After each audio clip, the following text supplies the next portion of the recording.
Hello guys, good morning. আমি Soumen. Welcome to my channel Maa Lakshmi construction and supplier. এই কাজটার video আমি তোমাদের সঙ্গে আগেও শেয়ার করেছিলাম, তখন কাজটা কমপ্লিট হয়নি, আন্ডার কনস্ট্রাকশন ছিল।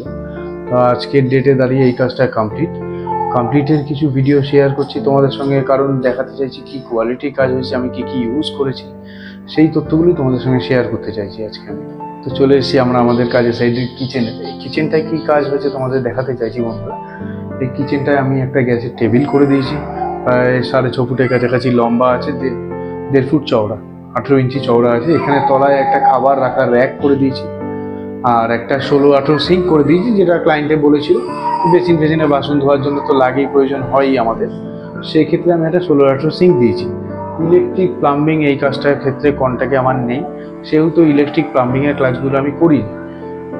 এছাড়া আমি এখানে ব্যবহার করেছি যে জানলাগুলো কাজ করা হয়েছে, কাঁচের পাল্লা ব্যবহার হয়েছে।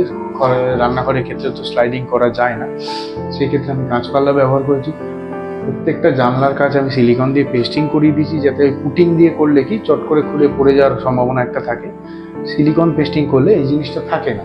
আর এইগুলো যে দেখতে পাচ্ছ তোমরা, হয়তো দেখতে পাচ্ছ ভিডিওতে, এইগুলো আমি প্রাইমার করিয়ে দিয়েছি। এটা প্রাইমারের ক্ষেত্রে আমি ব্যবহার করেছি বার্জারের রেড অক্সাইড প্রাইমার। এটা লোহার ক্ষেত্রে খুব কার্যকরী ভালো প্রাইমার।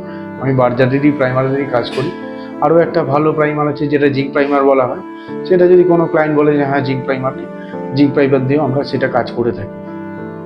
এই বাড়িটা নির্মাণ কার্যে যেটা ব্যবহার করা হয়েছে, সেটা গোড়ার ক্ষেত্রে, গোড়া থেকে শুরু করে ছাদ অবধি যেই সিমেন্ট আমি ব্যবহার করছি সেটা হচ্ছে আল্ট্রাটেক। আল্ট্রাটেক খুব ভালো একটা সিমেন্ট, আমি আল্ট্রাটেকেরই কাজ করি ম্যাক্সিমাম। আল্ট্রাটেক আর কোনো ক্লায়েন্ট যদি বলে সেক্ষেত্রে লাফার্জেরও কাজ করি। দুটো সিমেন্টই আমার বেশ পছন্দের। আর রডের ক্ষেত্রে ব্যবহার হয়েছে শ্যাম স্টিল। শ্যাম স্টিলের রড খুব ভালো রড, তোমরা সবাই হয়তো জানো। শ্যাম স্টিলের অ্যাডও আছে, খুব ভালো মার্কেট রেসপন্স। শ্যাম আর ক্যাপ্টেনের আমি ম্যাক্সিমাম কাজ করে থাকি। এবার কোনো ক্লায়েন্ট যদি বলে হ্যাঁ টাটার রডে কাজ করি, সেটাও করি। কোনো নন ব্র্যান্ডেড রডের আমি কাজ করি না, লোকাল কোনো রডের আমি কাজ করি না। এখানে এসে ব্যবহার হয়েছে শ্যাম স্টিলের 16 এর রড। 16 এর রড দিয়ে কাজ করা হয়েছে। তো রুমের পাশ থেকে শুরু হয়েছে আমাদের একটা সিঁড়ির পোর্শন, সিঁড়িটা দিয়ে ব্যবহার করা হয়েছে উপরের ছাদে যাওয়ার জন্য। সিঁড়ির তলায় আমরা করে দিয়েছি একটা রিজার্ভার। আর এখানে খানিকটা স্পেস আছে, কোনো ওয়াশিং মেশিন বা কিছু যদি রাখতে চায় ক্লায়েন্ট, সেই ক্ষেত্রে আমরা এই স্পেসটাকে ফাঁকা রেখেছি। উনি ওনার মতো সাজিয়ে নেবেন, আমরা যতটা করে দেওয়ার আমরা ততটা করে দিয়েছি।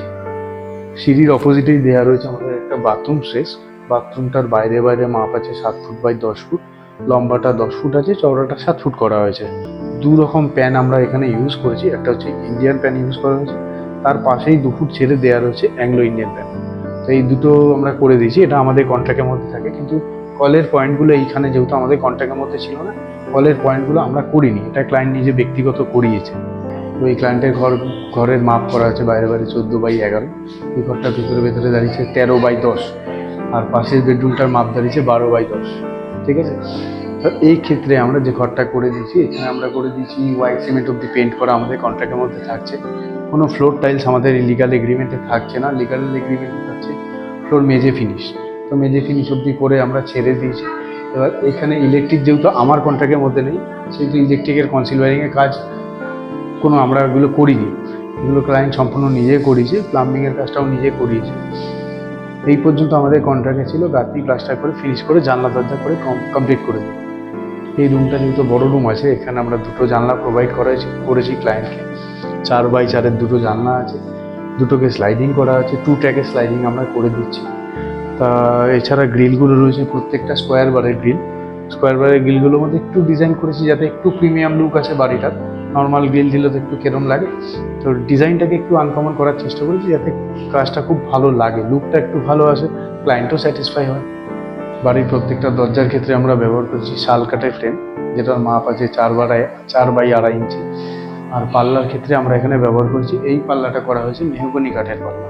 এক্ষেত্রে অপশনাল থাকছে, হয় গামারি কাঠের পাল্লা দিতে পারি অথবা মেহগনি কাঠের। এখানে যেহেতু ক্লায়েন্ট মেহগনি কাঠের পাল্লা চুজ করেছিল, সেই জন্য আমরা এখানে মেহগনি কাঠের পাল্লা দিয়েছি। তাহলে বন্ধুরা, আজকের ভিডিও আমার এই পর্যন্তই। যদি আমার কাজ তোমাদের ভালো লেগে থাকে, তাহলে ভিডিওটাকে লাইক শেয়ার অবশ্যই করবে। আর যদি আমার মনে হয় কনস্ট্রাকশন সংক্রান্ত কোনো কাজ আমাকে দিয়ে করাতে চাও, তাহলে আমার নাম্বার অবশ্যই স্ক্রিনে দেওয়া থাকছে, আমার সঙ্গে যোগাযোগ করতে পারো। আজকের ভিডিও এই পর্যন্তই। নমস্কার।